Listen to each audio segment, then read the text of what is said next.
Hello friends, आज आपण March 2019 या बोर्ड पेपरमधील रिटायरमेंट ऑफ ए पार्टनर हे एक्झाम्पल सॉल्व्ह करणार आहोत. एक्झाम्पल पाहूयात.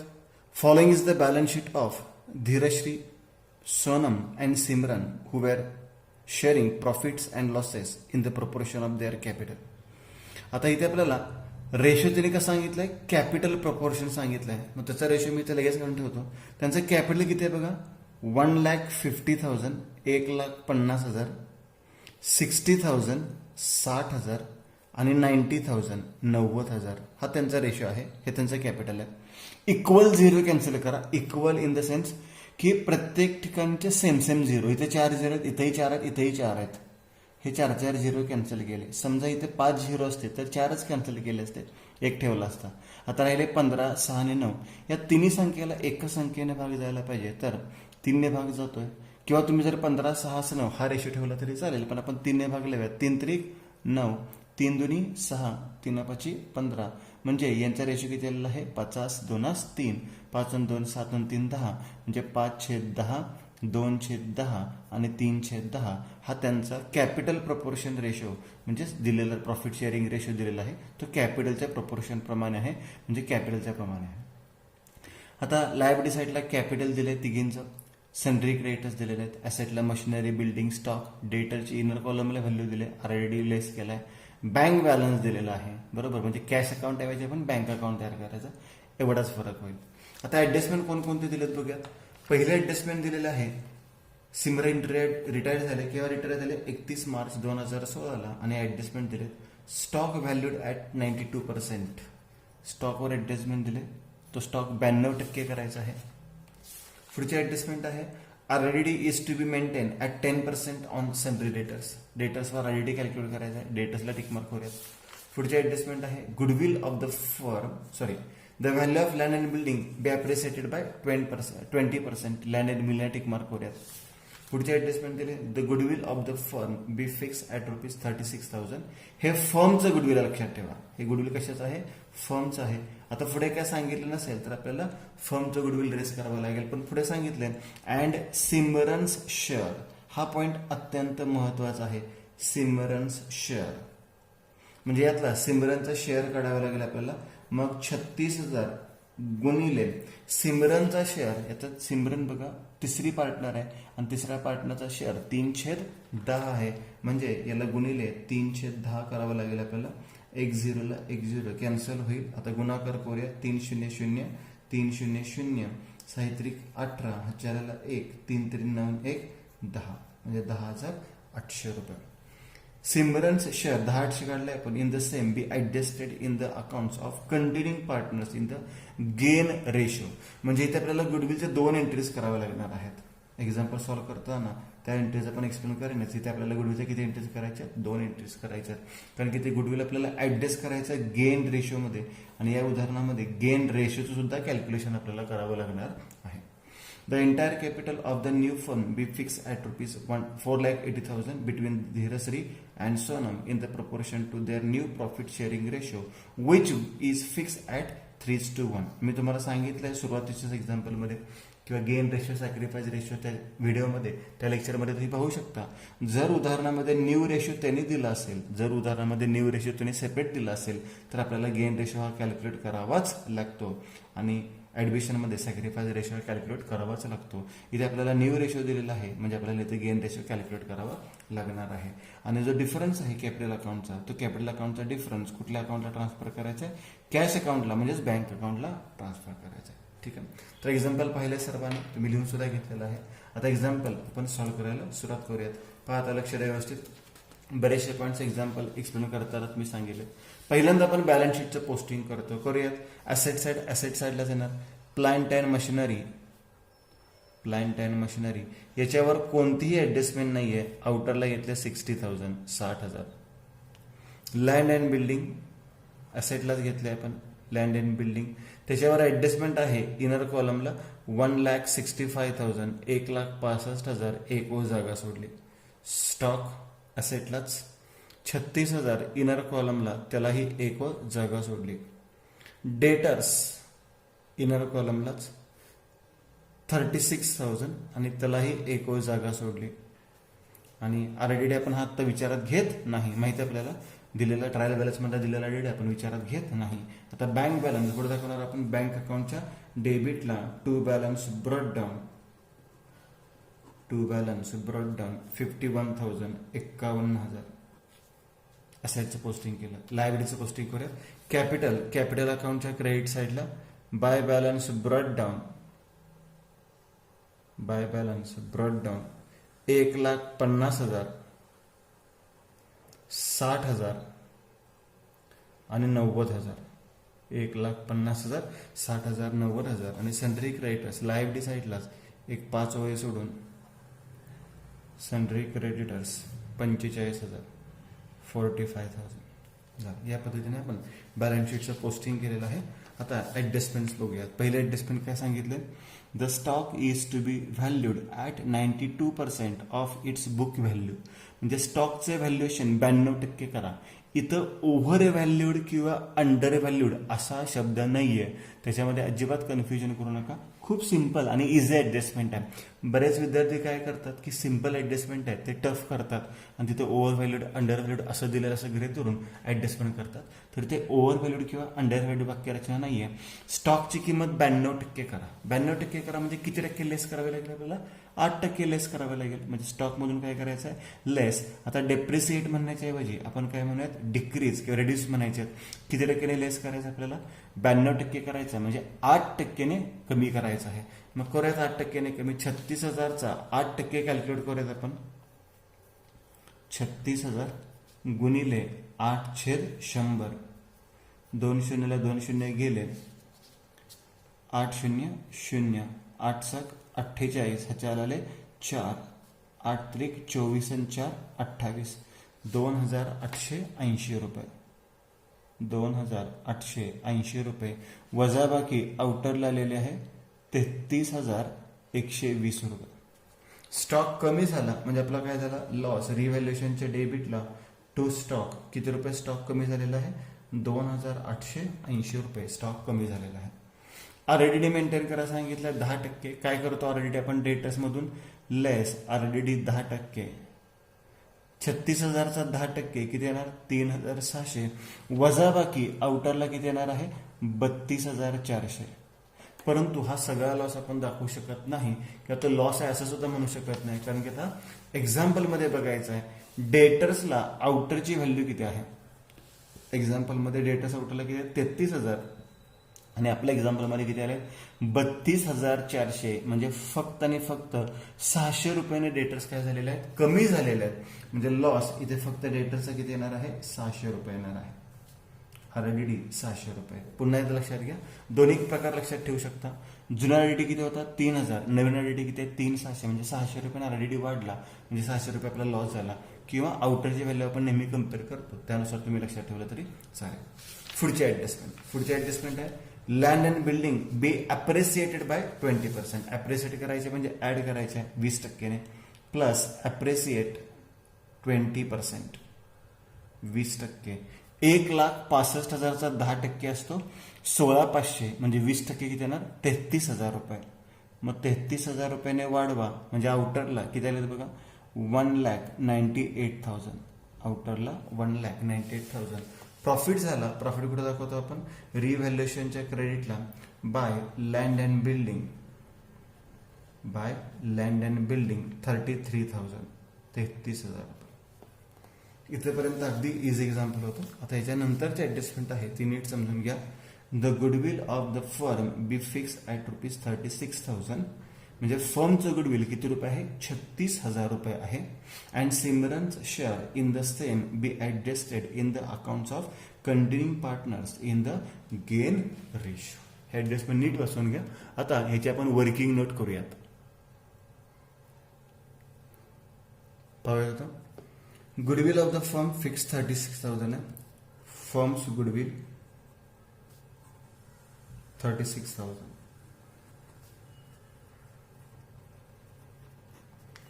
आता इथे पुढे जर काही सांगितलं नसतं तर आपण गुडविल रेटची एंट्री केली असती ऑल पार्टनरची गुडविल काय केली असते आपण, रेची एंट्री केली असती ऑल पार्टनरची. म्हणजे एंट्री काय केली असते आपण, goodwill account debit to all partners capital account. Goodwill account debit to all partners capital account. पण पुढे सांगितलंय अँड सिमरन्स शेअर. मग यापैकी आपल्याला सिमरनचा हिस्सा शोधून काढायचा. Simran's share is equal to 36,000 into 3/10. मग अशी आपण याचं कॅल्क्युलेशन करून ठेवलं होतं 10,800 रुपये. म्हणजे आपल्याला एंट्री 10,800 रुपयाची करायची आहे. करूयात मग एंट्री. काय एंट्री होणार आहे, goodwill account debit, goodwill account debit to all partners ऐवजी काय येणार आता, रिटायरिंग पार्टनर्स म्हणजेच कोणाचं येणार, Simran's capital account, Simran's capital account. आणि 36,000 एंट्री होणार नाहीये. किती रुपयाने एंट्री होणार आहे, 10,800 रुपयाने एंट्री होणार आहे. आणि नंतर पुढे काय सांगितलेलं आहे, in the same be adjusted in the accounts of continuing partners in the gain ratio. म्हणजे गुडविल रिटर्न ऑफची एंट्री करायची आहे. गुडविल रिटर्न ऑफची एंट्री काय करतो आपण, continuing partners capital account debit to goodwill account. ही गुडविल रिटर्न ऑफची एंट्री करतो. मग इथे कंटिन्यूइंग पार्टनरची नावं काय काय आहेत, तर सिमरन याच्यामधून रिटायर होते. म्हणजे कंटिन्यूइंग पार्टनर्स कोणकोणते आहेत, धीरश्री आणि सोनम. म्हणजे धीरश्री आणि सोनमला डेबिट होणार आहे. Dhirshri capital account debit, Sonam capital account debit. Dhirshri's capital account debit, Sonam capital account debit to goodwill account. आणि ही एंट्री किती रुपयाची होणार आहे, 10,800 रुपयाची होणार आहे. पण हे डिस्ट्रीब्युशन आहे हे ओल्ड रेशोनं करायचं नाही. तर यासाठी तुम्हाला कोणता रेशो कॅल्क्युलेट करावा लागणार आहे, गेन रेशो. आता गेन रेशो का कॅल्क्युलेट करायचा आहे, तर इथे स्पेसिफिकली त्यांनी उल्लेख केलाय गेन रेशोचा. किंवा इथे जरी उल्लेख केला नसेल तरी आपल्याला माहिती आहे, जर उदाहरणामध्ये तुम्हाला न्यू रेशो दिला असेल तर तुम्हाला गेन रेशो हा कॅल्क्युलेट करावाच लागतो. आता गेन रेशोचं इक्वेशन काय आहे, गेन रेशोचं आठवत असेल तर बघा सांगितलेलं आहे. गेन रेशोचं इक्वेशन कसं आहे, new ratio minus old ratio, new ratio minus old ratio हे गेन रेशोचं इक्वेशन आहे. हे इक्वेशन व्यवस्थित लक्षात ठेवायचं आहे. याला मी IMP करून ठेवतो. आता दोन पार्टनर्स आहेत, त्यांचा गेन रेशो कॅल्क्युलेट करायचा आहे. एक धीरश्री आणि दुसरी पार्टनर कोण आहे, सोनम. आता यांचा न्यू रेशो त्यांनी उदाहरणात दिलेला असतोय किती, 3:1 म्हणजे 3/4 आणि 1/4 म्हणजे 3/4 आणि 1/4 वजा ओल्ड रेशो मग अशी उदाहरणामध्ये दिलेला होता, आठवत असेल आपल्याला, 50/2 50/2 म्हणजेच 5/10 2/10. तिसरी पार्टनर याच्यामध्ये बरोबर रिटायर झालेली आहे. तिसरी पार्टनर रिटायर झाली म्हणजे पहिल्यांदा घेतला 5/10 आणि 2/10. आता याची वजाबाकी आपल्याला करायची आहे. 3/4 मधून किती वजा करायचे, 5/10. 1/4 मधून किती वजा करायचे, 2/10. आता छेद समान करावा लागेल आपल्याला. आता इथे लक्षात येईल तुमच्या की छेद समान करण्यासाठी आपल्याला 4चे एक तर 10 करावे लागतील किंवा 10चे आपल्याला 4 करावे लागतील. 10चे 4 करणं शक्य नाहीये. आपण काय करूया, 4चे 10. आता इथे 2.5ने गुणाकार करावा लागेल म्हणजे 4 गुणिले 2.5. हे मुलांना काही वेळेस टफ जातं. मग आणखी एक सिंपल क्रायटेरिया बघूयात. इकडच्या छेदाने इकडे गुणायचं समोरच्या संख्येला आणि इकडच्या छेदाने इकडे गुणायचं आहे. म्हणजे थोडक्यात मी तुम्हाला इथे एक्सप्लेन करून सांगतो. इथे पुढच्या संख्येने गुणायचं, पुढच्या छेदाने गुणायचं कितीने, 10ने, अंशाला आणि छेदाला. बरोबर. इकडे कितीने गुणायचंय, 4ने गुणायचं आहे, अंशाला आणि छेदाला. या पद्धतीने इथे सुद्धा सेम करावं लागेल. इकडे कितीने गुणावं लागेल, 10ने, आणि इकडे कितीने गुणावं लागेल, 4ने. मग पाहूयात आता कॅल्क्युलेशन कसं येते. 3×10 30 वजा 5×20 छेद समान झालेला आहे किती, 40. इथे पण 40 झाला, इथे पण 40 झाला. इथे 1 गुणिले 10 किती, 10 वजा 4 दुनी किती, 8. छेद समान झालं दोन्हीकडे, 4×10 40. म्हणजे आता इथे वजाबाकी किती आले बघा, 10/40 आणि इथे किती आलेले आहे, 2/40. आपण इथे छेद विचारात घेत नाही, छेद समान आहे. म्हणजे इथे गेन रेशो किती आलेला आहे बघा, 10/2. गेन रेशो आलेला आहे 10/2. 10/2 म्हणजेच किती येतो, 5/1. 2ने भाग लावला, 2 1 2 आणि 2 5 10. म्हणजे आपल्याला गेन रेशो मिळालेला आहे 5/1. मग 10,800 5/1 मध्ये डिस्ट्रीब्यूट करा. 10,800 गुणिले 5/6 आणि गुणिले 1/6. करूयात भाग करता. 6 1 6 राहिले 4, पुढचे 8 घेतले, 8 6 1 48 बरोबर, आणि पुढचे 2 शून्य आहे असेच. मग आता गुणाकार करूया. 5 0 0 5 0 0 5 8 40, हा 4 आले 4, 5 1 5 आणि 4 9, आणि 1/800 गुणिले 1 म्हणजेच 1/800 झाले. जरा का डिस्ट्रीब्युशन याचं 10,800चं डिस्ट्रीब्युशन आपण केलं ते किती आलेलं आहे 9,000 आणि 1,800, म्हणजे धनश्री कॅपिटलला 9,000 आणि सोनम कॅपिटलला 1,800. ह्या पद्धतीने ही जी वर्किंग नोट आहे या एक्झाम्पलमध्ये ही एक वर्किंग नोट अत्यंत महत्वाची आहे. अजून एक वर्किंग नोट आहे ती सुद्धा आपण पाहणार आहोत. आधी ह्या 2 एंट्रीज करूयात. पहिली एंट्री काय, गुडविल टू सिमरन्स कॅपिटल 10,800 याची एंट्री करूयात. पाहूया आता. गुडविल अकाउंटच्या डेबिटला to Simran's capital account, Simran's capital account 10,800. गुडविल अकाउंटला डेबिट म्हणजे कॅपिटल अकाउंटला काय होणार क्रेडिट बाय गुडविल अकाउंट, आणि फक्त सिमरन कॉलम मध्ये लिहा 10,800. यानंतर हे गुडविल आपल्याला काय करायचं आहे गेन रेशिओ मध्ये डिस्ट्रीब्यूट करायचं आहे. केलंय आपण. Dhirshri capital account debit, Sonam's capital account debit to goodwill account, म्हणजे कॅपिटल अकाउंटच्या डेबिटला टू गुडविल अकाउंट, आणि हे ओल्ड रेशो मध्ये वाटलेलं नाहीये त्यासाठी आपण गेन रेशो कॅल्क्युलेट केलेला आहे. गेन रेशो, आणि त्या गेन रेशो प्रमाणे डिस्ट्रीब्युशन कसं आलेलं आहे 9,000 आणि 1,800. कॅपिटलला डेबिट गुडविल म्हणजे गुडविलला काय होणार credit by Dhirshri capital by Sonam's capital 9,000 आणि 1,800 झालं. या 2 एंट्रीज आपण इथे केलेल्या आहेत. पुन्हा एकदा ही वर्किंग नोटचा स्क्रीनशॉट काढून ठेवा, आणि ही वर्किंग नोट तुम्ही प्रॉपर तुमच्या वहीमध्ये व्यवस्थित लिहून घ्यायची. आता याच्यानंतरची जी ॲडजस्टमेंट आहे ती सुद्धा महत्त्वाची आहे. The entire capital of the new firm B fix at ₹4,80,000. म्हणजे कॅपिटल तरी दिलेच आहे नवीन फर्मचं, म्हणजे नवीन फर्मचं म्हणजे काय ह्याच्यामधून जी ओल्ड पार्टनर आहे, एक पार्टनर रिटायर झालेले आहे. कोणती पार्टनर रिटायर झाले सिमरन.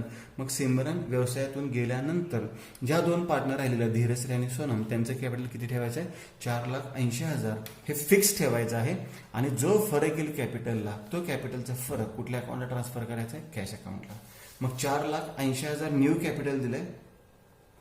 न्यू कॅपिटल किती दिलेलं आहे 4,80,000. नॉर्मली ऍडमिशन या टॉपिकमध्ये ही ऍडजस्टमेंट महत्वाची असते. आपल्याला नवीन कॅपिटल ऍडजस्ट करावं लागतं आणि ते लिहावं लागतं, पण इथे आपल्याला न्यू कॅपिटल दिलेलंच आहे. आता हे 2 पार्टनर्समध्ये डिस्ट्रीब्यूट करूया. कोण कोण 2 पार्टनर्स आहेत धीरश्री आणि कोण आहे सोनम.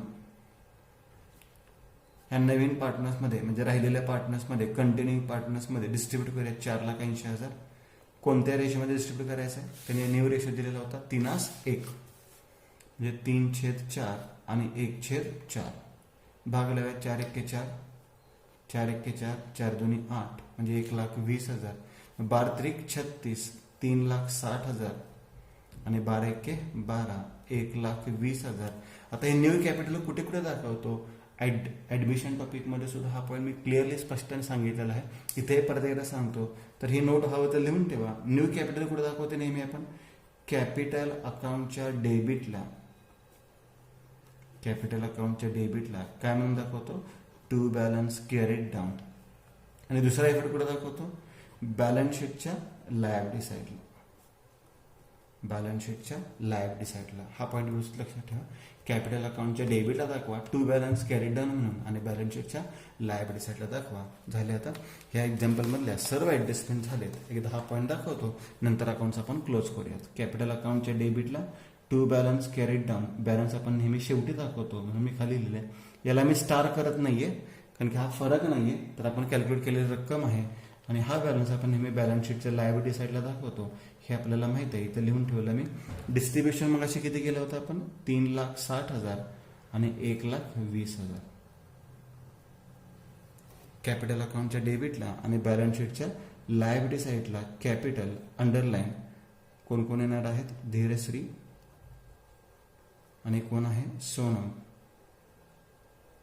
3,60,000 आणि 1,20,000 म्हणजे यांचं भांडवल आता 4,80,000 रुपये दिसणार आहे.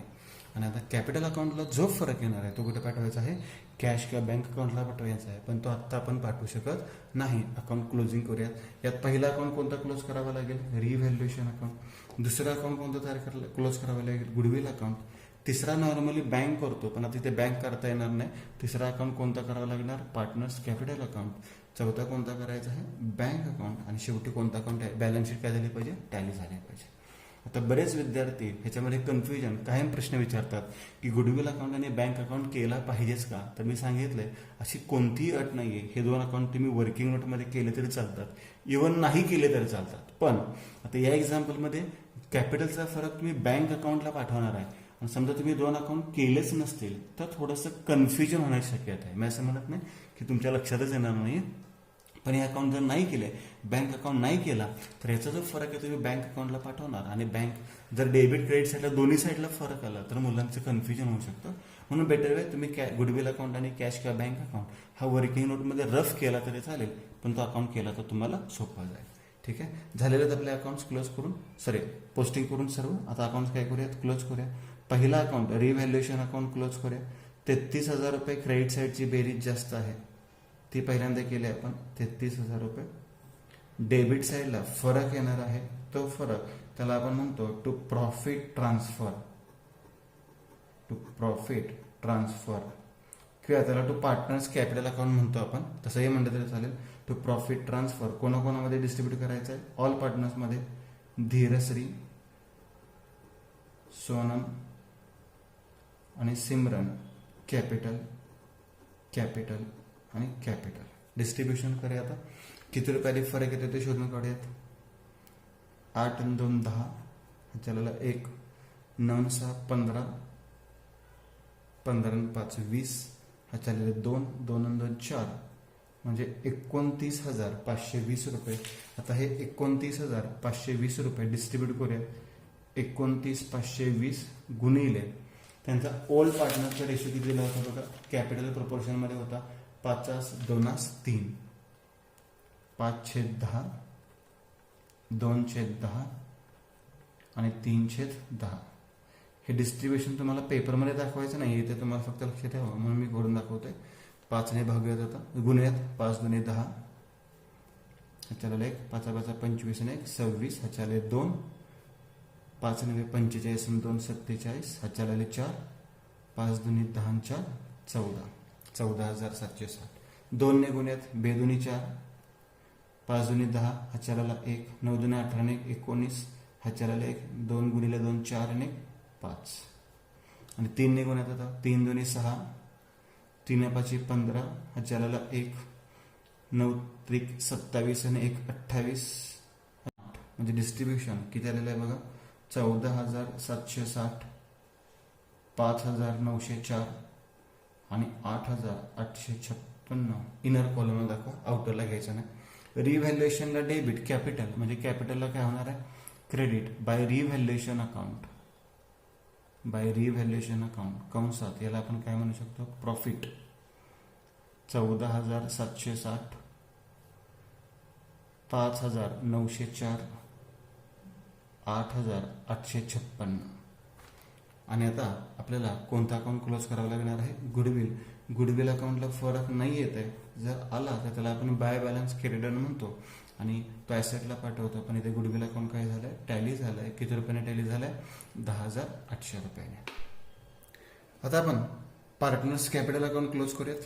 रिव्हॅल्युएशन क्लोज झालंय, गुडविल अकाउंट हा टॅली झालाय.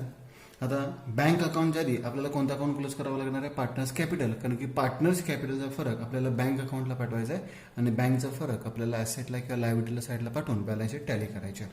पाहूयात, कॅपिटल जो रिटायरिंग पार्टनर आहे त्याचा अकाउंट पहिल्यांदा क्लोज करूया. हा पार्टनर रिटायर झाला व्यवसायातून, म्हणजे याची रक्कम याला द्यावी लागेल आपल्याला. याची क्रेडिट साईडची बेरीज जास्त आहे, 1,09,656 रुपये. 1,09,656 रुपये. डेबिट साईडला फरक आला, 1,09,656 रुपये. मग याचा फरक आलेला आहे, त्याला आपण म्हणणार टू बँक अकाउंट. स्टार करूयात, अंडरलाईन करूयात. आता या एक्झाम्पलमध्ये तुम्हाला बँक अकाउंटचं महत्त्व, बँक अकाउंटचं इम्पॉर्टन्स लक्षात येईल. आपण बँक अकाउंट का तयार केलेलं आहे आणि वर्किंग नोटमध्ये केला किंवा तुम्ही अकाउंट जर केलं नाही तर काय तुमच्याकडून चूक होऊ शकते, मिस्टेक होऊ शकते, हे आपल्याला पाहायचं. पहिल्यांदा आपण एक अकाउंट फक्त क्लोज केला रिटर्निंग पार्टनरचा. कॅपिटल अकाउंटला डेबिट, बँक म्हणजे बँक अकाउंटला काय होणार क्रेडिट. बाय कोण रिटायर झालेला आहे, Simran's capital account. Simran's capital account 1,09,656 रुपये. आता यानंतर राहिलेले दोन पार्टनर्स आहेत त्याचा क्लोज करूयात. तर याच्यामध्ये डेबिटची बेरीज जास्त आहे, लक्षात घ्या. इथे सिमरनची क्रेडिटची बेरीज जास्त होती, पण पहिल्या दोन पार्टनरची कोणती बेरीज जास्त आहे, डेबिटची बेरीज जास्त आहे. मग ते अकाउंट पहिल्यांदा क्लोज करूया आपण.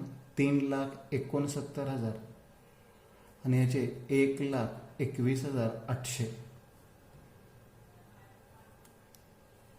तीच बेरीज क्रेडिट साईडला लिहूयात. 3,69,000 आणि 1,21,800. आता याच्या क्रेडिट साईडला फरक येणार आहे, त्यालाही आपण काय म्हणणार आहे, बाय बँक अकाउंट. आणि एक्झाम्पलमध्ये ते सांगितलेलं आहे शेवटच्या ॲड्रेसमध्ये फरक आपल्याला कॅश अकाउंटला ॲड्रेस करायचा म्हणूनच बँक अकाउंटला ॲड्रेस करायचा आहे. तर 1,21,800 मधनं 65,904 वजा करा म्हणजे फरक येईल 55,896 रुपये. आणि 3,69,000 मधनं 1,64,760 वजा केले तर फरक येणार आहे 2,04,240 रुपये. 2,04,240. कॅपिटल अकाउंटला क्रेडिट, बँक म्हणजे बँक अकाउंटला काय होणार आहे डेबिट. टू पहिले कोण आहे, धीरश्री कॅपिटल अकाउंट आणि दुसरी कोण आहे, टू सोनम्स कॅपिटल अकाउंट. किती फरक होता, 2,04,240 आणि 55,896 रुपये. ठीक आहे. आता यानंतर आपल्याला कोणता अकाउंट क्लोज करायचा आहे, बँक अकाउंट. इथं तुमच्या लक्षात येईल की बँक अकाउंट आपण क्लोज केल्यामध्ये आपल्याला जर बेनिफिट मिळणार आहे. आता याची बेरीज बघूया. 3,11,136. 3,11,136 रुपये. 3,11,136 रुपये आणि त्यातून 1,09,656 रुपये वजा केले तर फरक आलेला आहे 2,01,480 रुपये. हा फरक आलेला आहे. याला आपण म्हणतो बाय बॅलन्स कॅरीड डाऊन. याला आपण म्हणतो by balance carried down. Star करूयात, अंडरलाईन करूयात आणि कंसात काय लिहितो आपण, बॅलन्स शीट ॲसेट साईड. मग ॲसेट साईडला काय म्हणून दाखवतो आपण, बँक बॅलन्स किंवा बँक पुण्यात 2,01,480. आणि आता इथे आपलं एक्झाम्पल पूर्ण झालेलं आहे. आता आपण अकाउंट काय करू, बॅलन्स शीट काय करू शकतो, क्लोज करू शकतो. बॅलन्स शीट दोन्ही बाजूची बेरीज जर सारखी आली तर आपलं एक्झाम्पल बरोबर आहे. मग इकडे आपण बेरीज केली तर बेरीज किती येते, 5,25,000 आणि ॲसेट साईडची बेरीज सुद्धा 5,25,000च आली पाहिजे. दोन्हीकडची बेरीज करा आणि 5,25,000 जर बेरीज आली तर तुमचं एक्झाम्पल बरोबर आहे. इथे बेरीज येते 5,25,000 म्हणजे आपलं एक्झाम्पल बरोबर आहे. या पद्धतीने तुम्ही एक्झाम्पल काय करायचं आहे, सॉल्व्ह करायचं आहे. तर याचे वर्किंग नोट आहे, त्या वर्किंग नोटसुद्धा व्यवस्थित लिहून घ्या. एक्झाम्पल आहे, हे एक्झाम्पल व्यवस्थित सॉल्व्ह करायचं आहे. थँक्यू.